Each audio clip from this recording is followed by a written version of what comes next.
अस्सलाम वालेकुम जनाब। अहमद अली शामी, ग्रीस सदोरिनी से। जनाब, आज हम बात करेंगे कामयाबी और नाकामी पर। कामयाब लोगों की ज़िंदगी और नाकाम लोगों की ज़िंदगी, उनमें क्या फ़र्क होता है जनाब। हमने देखा है कि अक्सर बहुत से लोगों को एक जैसा माहौल मिलता है, एक जैसा कल्चर मिलता है, माली बैकग्राउंड भी तकरीबन सब लोग, बहुत से लोगों का एक जैसा होता है। लेकिन कुछ साल गुजरने के बाद उन्हीं लोगों में से कुछ लोग ज़िंदगी की दौड़ में बहुत आगे निकल जाते हैं, तरक्की कर जाते हैं, कोई आला मुकाम हासिल कर लेते हैं, कोई अचीवमेंट मिल जाती है उन्हें। और बहुत से लोग जो हैं वो ज़िंदगी की इस दौड़ में भेड़ बकरियों की तरह जैसे चल रहे हैं वैसे ही चलते रहते हैं। तो जब गौर किया जाए ना, या नाकाम लोगों से जब पूछा जाए कि वो कामयाब क्यों नहीं हो सके, तो उनके पास चंद एक जो है ना टिपिकल से जवाब होते हैं। पहला जवाब जो वो ये इल्ज़ाम लगाते हैं वो ये कि जनाब हमारी किस्मत ख़राब थी। दूसरा इल्ज़ाम वो ये लगाते हैं जनाब हमें हमारे वालिदैन ने सपोर्ट नहीं किया। तीसरा वो ये कहते हैं जनाब स्कूल कॉलेज में हमें उसातिज़ा अच्छे नहीं मिले। और बेसिकली जो सबसे ज़्यादा लगाया जाने वाला इल्ज़ाम है ना, वो ये होता है जी सानू किसे दसिया ही नहीं। यानी वो इस इंतज़ार में होते हैं कि कामयाबी का रास्ता भी उन्हें किसी ने आकर बताना था। तो भाई जब तक आप अपनी ज़िंदगी को कोसते रहेंगे, किस्मत को कोसते रहेंगे, इसको अल्लाह की मर्ज़ी कहते रहेंगे, वालदैन को मेरा मतलब मुर्दे इल्ज़ाम ठहराते रहेंगे, अच्छे उस्ताद ना होने का रोना रोते रहेंगे, और इस इंतज़ार में रहेंगे कि आपको कोई आकर कामयाबी का रास्ता बताएगा तो आपने कामयाबी हासिल करनी है, तो भाई आप कभी भी कामयाब नहीं हो सकते। कामयाब होने के लिए जो पहली और बुनियादी शर्त है ना जनाब, जिसको मैं समझाऊँ अपनी इतनी ज़्यादा ज़िंदगी गुजारने के बाद, प्रैक्टिकल लाइफ गुजारने के बाद, वो ये कि अपनी कामयाबियों और नाकामियों की ज़िम्मेदारी को कबूल करें आप।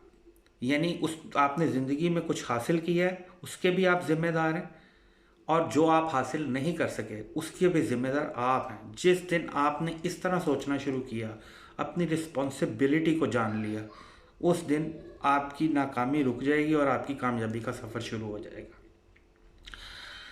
अच्छा जनाब, एक और जो कॉमन सी चीज़ है, जो फ़र्क है कामयाब और नाकाम लोगों के दरमियान, वो ये होता है कि जो नाकाम लोग होते हैं ना, तकरीबन 90% से ज़्यादा लोग, उन्होंने ज़िंदगी में अपना कोई गोल और टारगेट ही सेट नहीं किया होता।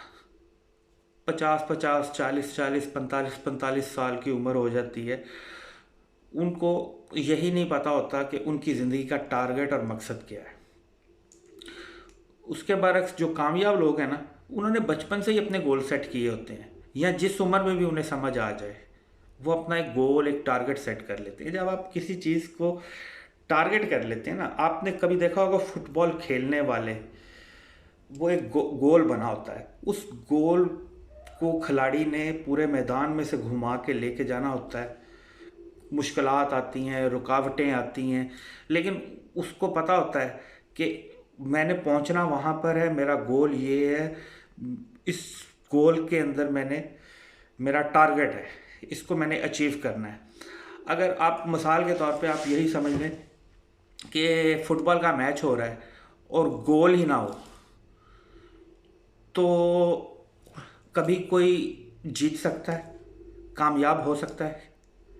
जितना मर्जी सारा दिन दौड़ता रहे, अगर आपका गोल ही कोई नहीं होगा तो आपने हासिल क्या करना है?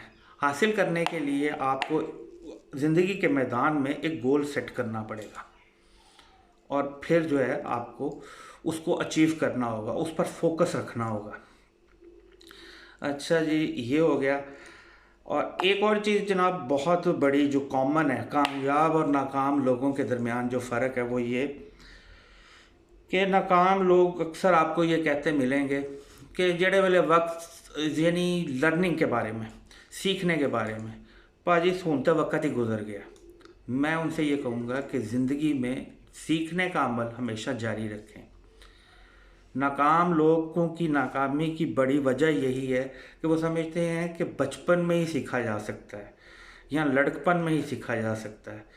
सीखने की कोई कैद नहीं है भाई, सीखने की कोई उम्र नहीं होती। आप ज़िंदगी के किसी भी हिस्से में कुछ भी सीख सकते हैं। आपका फोकस होना चाहिए, आपका टारगेट होना चाहिए। और सबसे बढ़कर जो कामयाब और नाकाम लोगों के दरमियान एक बहुत बड़ा बुनियादी फ़र्क सीक्रेट बता दूं, जितने नाकाम लोग होंगे ना वो बद इखलाक ज़रूर होंगे, और उनमें जो है ना बहुत सारी माशरती बुराइयां ज़रूर पाई जाती होंगी। और जो कामयाब लोग हैं ना वो बाइखलाक होते हैं। मैं उस इखलाक की बात नहीं कर रहा जो ज़ाहिरी तौर पे इखलाक नज़र आता है जनाब, मैं उस इखलाक की बात कर रहा हूँ जो इंसान के अंदर हो।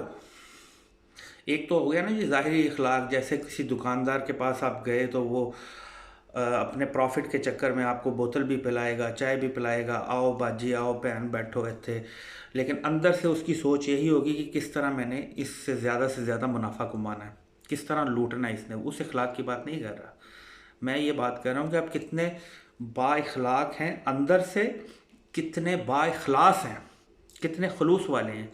जब आपके अंदर खलूस इखलास पैदा हो जाता है तब आप कामयाबी की पहले जीने पे जो है ना कदम रख देते हैं। और कामयाबी और नाकामी का जो मेयार है उसके बारे में भी मैं आपको बता दूं, कामयाबी सिर्फ पैसा और दौलत कमा लेना ही नहीं होता।